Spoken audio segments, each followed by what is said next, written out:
Most men try to prove their value. High-value men don't. They show it. Without begging, without explaining, without trying too hard. And women notice. If you want her to respect you, if you want her to feel your presence, if you want her to see you as the prize, these 7 behaviors will quietly teach her your worth. Comment, I reclaim my value, if you're ready to watch till the end. Number 1, you do not chase. You stare at your phone and watch the screen like it controls your oxygen. You check when she was last online. You calculate how long to wait before replying so you do not look too eager, yet you are already eager. You tell yourself you are just being attentive, but the truth is you are afraid to lose her, and that fear leaks through every message, every fast reply, every just checking in text that pretends to be casual while begging for reassurance. And she reads that fear clearly because attention is currency and you are spending it recklessly. You are teaching her that your time bends around hers, that your schedule is flexible for her convenience, that your standards are adjustable if she withdraws slightly. And once that lesson is learned, it is almost impossible to reverse, because people rarely increase their respect for someone who overextends. So you stop chasing not as a tactic, but as a decision rooted in self-command. You decide that if someone wants access to you, they must step toward you equally. You respond once and then return to your life. You let unanswered messages sit without creating stories in your head. You train yourself to sit with uncertainty instead of reacting to it. You go to the gym when you want to text again. You build your business when you want to double message. You call a friend when you want to stalk her social media. You convert craving into productivity. You understand that chasing is not romantic. It is negotiation from a weaker position. You notice how often you compromise just to keep her engaged. How you agree with opinions you do not respect. How you lower your humor to avoid offending. How you apologize for things that are not wrong. And you see that every small concession chips away at your backbone, so you rebuild it through discipline. You decide that if she cancels last minute, you respond calmly, and you do not rearrange your week for someone who cannot honor their word. You observe patterns instead of excuses. If she consistently pulls away after intimacy, you do not pursue harder. You reduce access and let her actions speak, because you accept that attraction cannot be negotiated. You understand that when someone senses you have options and direction, they step carefully around you, and when they sense you are afraid to lose them, they test limits. You stop rewarding inconsistency with more effort. You stop romanticizing emotional distance. You stop telling yourself that patience will turn indifference into devotion. You accept reality as it is, not as you hope it becomes. You embody restraint. You speak less. You initiate less. You invest proportionally. And if energy drops, you do not compensate. You match it or you exit. You write down your weekly priorities and you refuse to abandon them for last-minute validation. You cultivate hobbies and ambitions that make your days full, so that waiting for replies becomes irrelevant. You understand that Stoic strength is not coldness, but control. You allow outcomes to unfold without chasing them. You detach from immediate gratification. You recognize that if someone truly values you, they do not require pursuit to stay, and if they require constant pursuit, they are enjoying power, not partnership. You accept that walking away from low effort is more attractive than begging for minimal attention. You hold your posture internally. You breathe before reacting. You let people come toward you freely, and by doing so, you teach a silent lesson that your presence is earned, not chased. And in that restraint, you reclaim dignity that you once traded for temporary comfort. You stop orbiting someone's world and start building your own, and the shift is visible. Your messages become concise. Your schedule becomes structured. Your tone becomes steady. Your attention becomes selective. And suddenly you notice that the same people who once delayed replies Now respond faster because you are no longer signaling need. You are signaling standards, and that change begins with one decision made today. You do not chase. And in that restraint, you reclaim dignity that you once traded for temporary comfort. And if you are ready to build that level of discipline into every area of your relationships, the Stoic Relationship Blueprint ebook for men was created for exactly this moment, filled with timeless Stoic principles that rewire how you think, act, and respond, so you stop chasing and start commanding respect naturally. It breaks down step by step how to master detachment, emotional control, boundaries, and purpose in a way you can apply immediately, not someday, not when you feel ready, but now. It's now available in audiobook version, so you can listen while walking, training, driving, or clearing your head, turning ordinary time into transformation. The link is in the comments, and once it's yours, it stays yours, meaning this knowledge becomes a permanent tool you can return to whenever life tests you again. The only real question is how much longer you plan to repeat the same patterns before deciding to own the blueprint that changes them for good. Number 2, you control your emotions. She tests you with subtle comments. She compares you to someone else. She withdraws affection to observe your reaction. And your instinct is to defend, to explain, to prove. Yet every emotional spike hands over leverage because reactivity communicates instability. And instability invites further testing, so you build command over your internal state. You understand that your first emotion is automatic, but your response is chosen. You pause before speaking. You slow your breathing when irritation rises. You refuse to send messages written in frustration. You train daily through voluntary discomfort, so small relational friction does not shake you.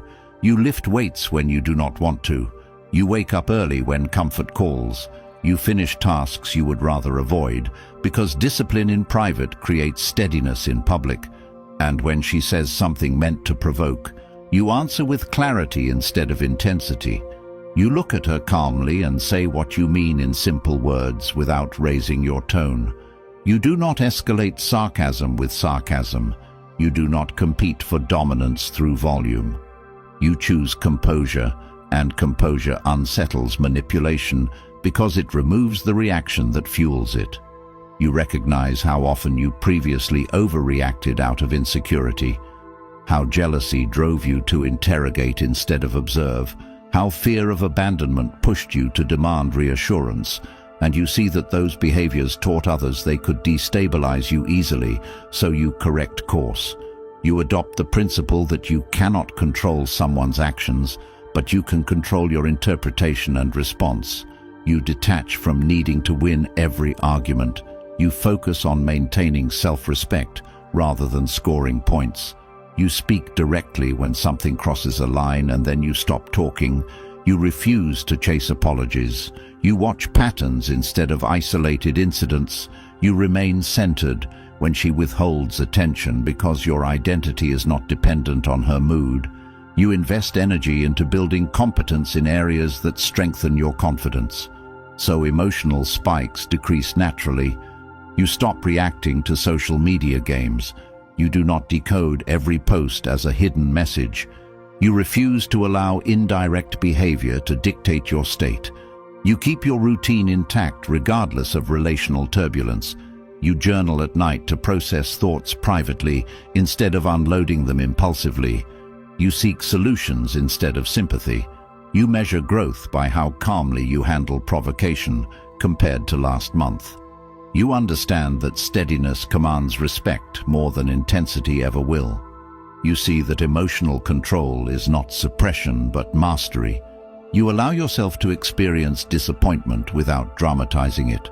You accept that not every connection is meant to last, and that desperation to preserve it damages your integrity. You cultivate patience. You delay reactions. You examine your assumptions before accusing. You give measured responses that reflect strength, And when someone realizes they cannot manipulate your mood, they either step up or step away. Both outcomes benefit you because your peace remains intact, and in mastering your responses, you transform from reactive to intentional, from anxious to grounded, from uncertain to composed, and that composure becomes the quiet signal that your worth is not negotiable. Number 3, you set boundaries. You tolerate small disrespect because you are afraid that calling it out will push her away. You laugh when she makes a cutting joke about you in front of others. You ignore the subtle comparison to someone she claims is just a friend. You accept last-minute cancellations with a smile while rearranging your priorities, and every time you swallow discomfort to avoid tension, you teach her that access to you comes without responsibility. You teach her that your standards are negotiable, that your time is elastic, that your patience has no edge, and then you wonder why the behavior escalates, why the sarcasm becomes sharper, why the effort becomes inconsistent, why the appreciation fades. And the truth is harsh but liberating because people expand into the space you allow. And if you allow carelessness, they will operate carelessly. So you draw lines calmly and clearly, not with anger, not with speeches, but with short, direct statements that communicate self-respect. You say, "I don't accept that." And you hold eye contact. You say, "If we plan something, I expect it to be honored." And you mean it.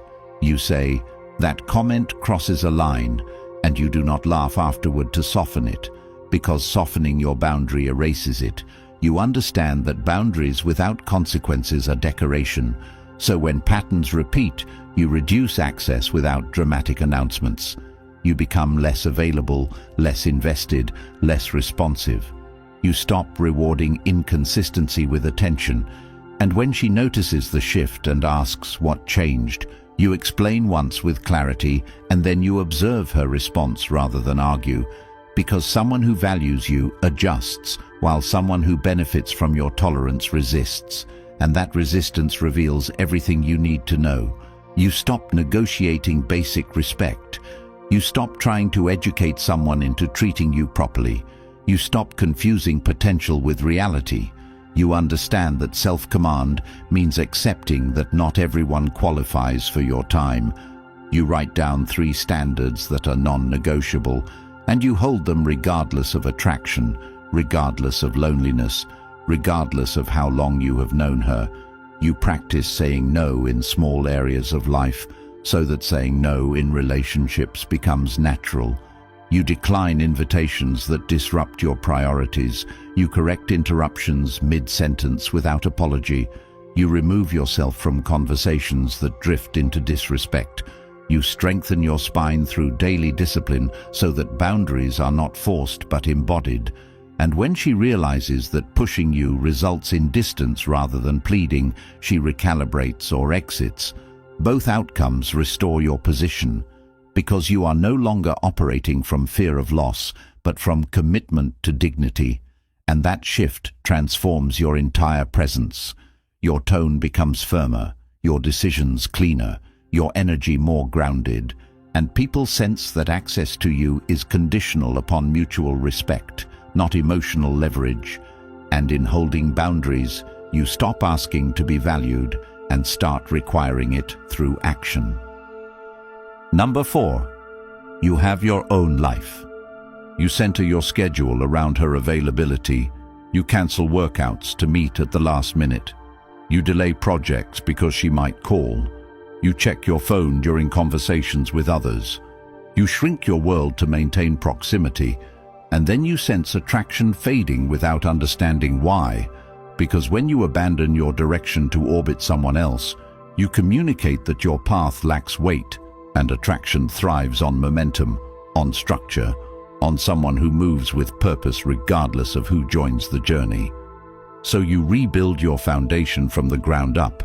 You define long-term objectives that excite you and break them into weekly targets. You schedule your days with intention before any relationship enters the picture. You commit to physical training 3 to 5 times a week, not to impress but to strengthen discipline.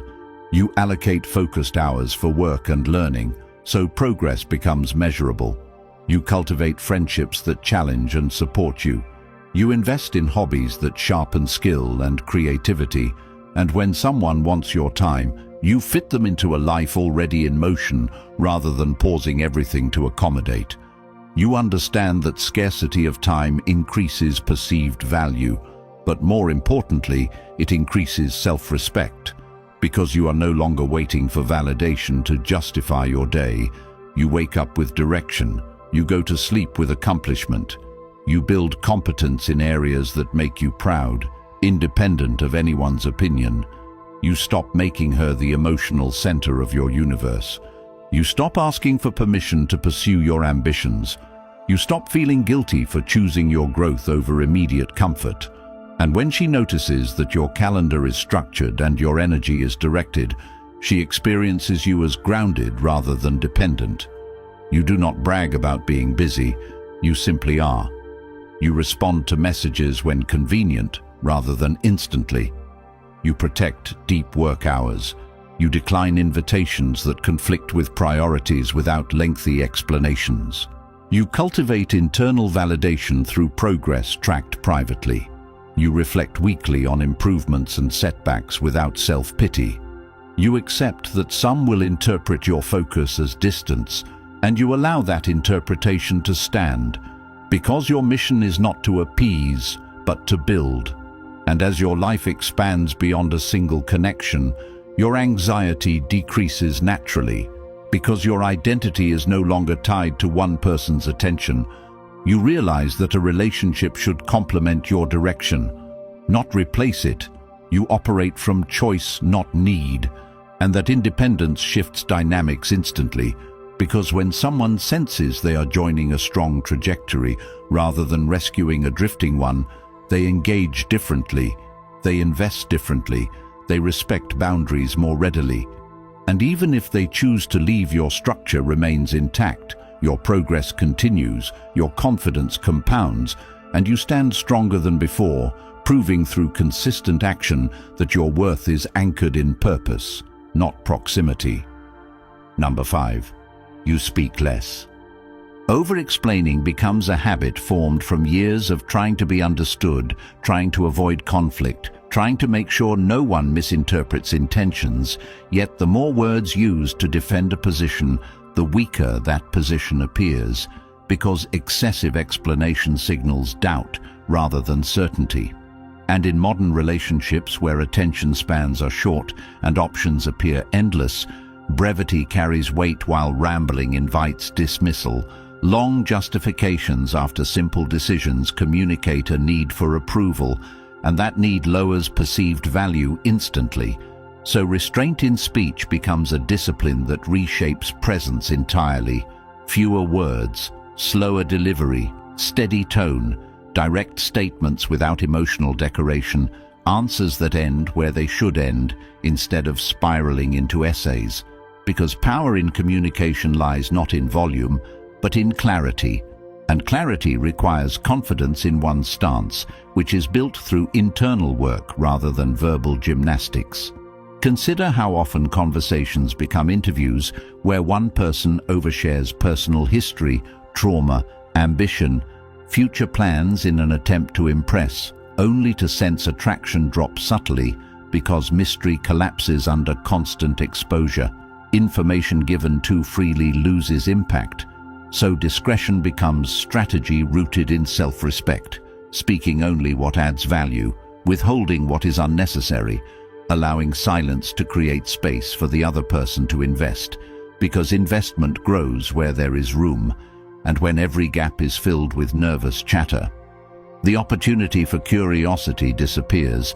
Disciplined speech also protects against manipulation, as baited comments designed to provoke emotional paragraphs receive concise responses.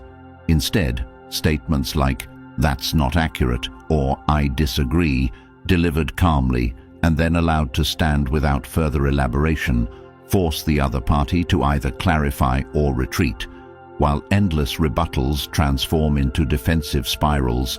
Practical implementation begins with pausing before responding to any emotionally charged statement, counting slowly, asking internally whether this reply serves dignity or ego, cutting responses in half before sending, deleting unnecessary sentences, avoiding overuse of emojis or exaggerated punctuation that soften authority, practicing eye contact during in-person dialogue without rushing to fill quiet moments, allowing others to speak more than half the time, asking pointed questions instead of delivering speeches, redirecting conversations that drift into gossip or negativity with short boundaries, refusing to argue through text where tone becomes distorted and misunderstandings multiply, instead suggesting direct conversation or disengaging entirely, reading more than speaking in group settings to observe dynamics and respond strategically rather than impulsively,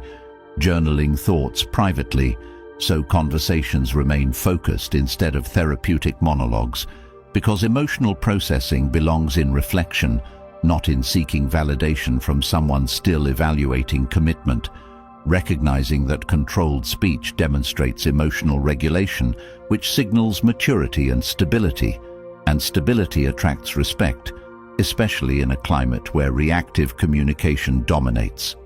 Transformation through disciplined speech extends beyond dating into career, friendships, family interactions, as reputation forms around someone whose words carry precision and intention, who does not gossip, who does not overshare, who does not exaggerate, who does not apologize for existing, who speaks truth plainly and then stands by it.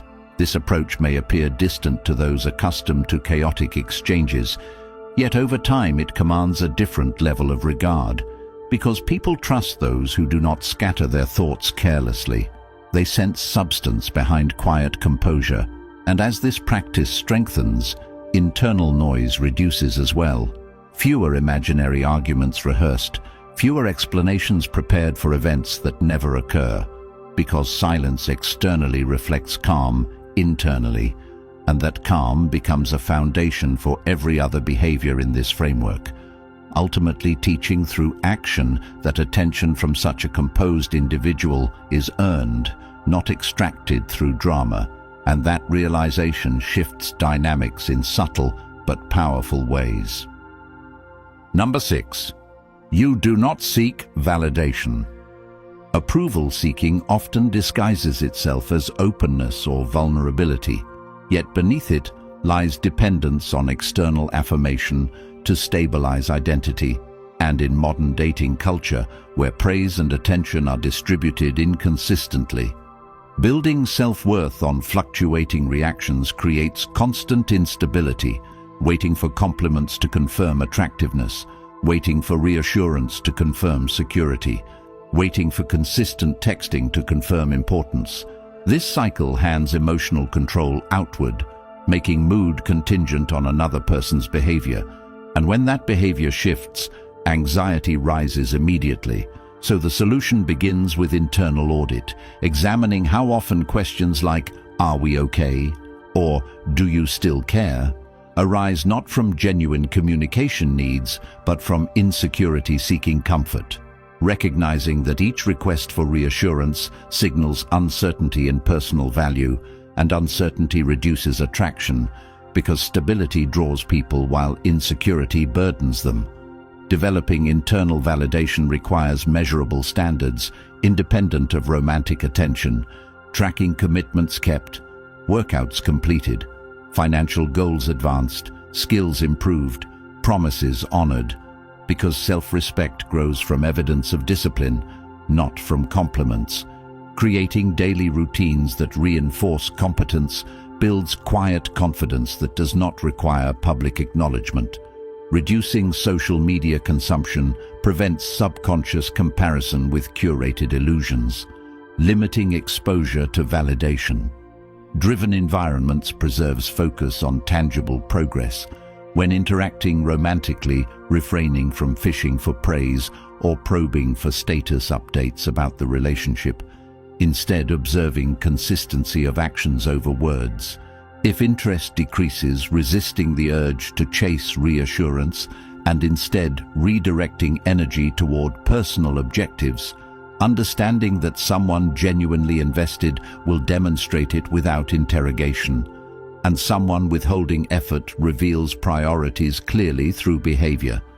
Detachment becomes strength here, not coldness but refusal to beg for confirmation of worth, practicing self-approval in solitude, standing in front of a mirror each morning and assessing posture, eye contact, tone, reminding oneself of standards upheld and areas requiring improvement, not harshly but honestly, because truth builds resilience. Adopting mindset that loss of someone uninterested is not tragedy but filtration, accepting that validation addiction keeps many trapped in situations beneath their standards. Releasing that addiction requires tolerance for temporary uncertainty, allowing silence without scrambling to fill it with requests for affirmation, spending evenings productively instead of anxiously refreshing message threads, cultivating friendships and mentorships based on growth rather than ego-stroking, seeking constructive criticism from trusted sources instead of empty praise from unreliable ones, recognizing patterns where excessive giving aims to earn appreciation and consciously scaling back to balanced reciprocity, valuing peace over praise, direction over applause. Because applause fades while character compounds, controversial truth emerges that individuals who rely heavily on constant reassurance often become less respected over time, not because reassurance is wrong, but because overdependence signals fragility, and fragility invites control. Breaking that cycle demands courage to stand alone in self-belief, even when external validation temporarily disappears, and through consistent practice, internal stability strengthens to the point where praise becomes pleasant but unnecessary, criticism becomes information rather than identity threat, and romantic dynamics shift as others sense independence rooted deeply within. Realizing that attention from someone who does not need it carries more weight, and that self-assured presence reshapes interactions entirely, ultimately proving that value affirmed internally radiates outward without verbal announcement. Number 7. You can walk away. Attachment without standards creates quiet desperation, and desperation is sensed instantly, even when hidden behind confident words, because remaining in situations that repeatedly violate self-respect communicates louder than any speech about boundaries ever could. Staying after consistent mixed signals, staying after repeated cancellations, staying after subtle disrespect disguised as humor, staying after promises are broken and rationalized.